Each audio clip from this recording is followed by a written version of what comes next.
近年客戶咧對傳承相關保險方案嘅需求同埋保額都明顯提高，所以渣打不斷豐富財富傳承嘅方案。Cheers。Cheers。Ronald 啊，市場成日話環球財富傳承正係迎嚟一個新嘅里程碑喎，你點睇啊？我睇到而家全球正面臨史上最大規模嘅財富轉移，由而家到2030年咧，涉及嘅金額有大概58,000億美元。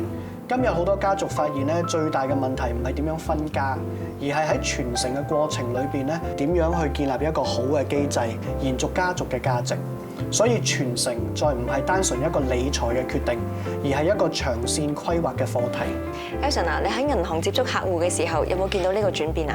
呢個趨勢好明顯，近年客戶對傳承相關嘅保險方案嘅需求同埋保額都明顯提高，所以渣打不斷豐富財富傳承嘅方案，例如類信託嘅概念啦，俾客戶預設承傳嘅原則，按特定嘅條件同埋時間分階段安排資產，而唔係一次過就已經分晒。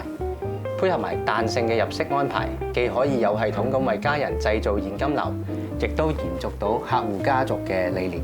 從我接觸嘅不同家族案例嚟睇咧，傳承涉及好多長遠嘅考慮，所以我哋唔單止要揾一個專業嘅團隊，亦都了解唔同家族需要嘅人一齊去部署，而且我哋亦都可以喺香港揾埋另外一啲不同嘅家族探討呢個問題。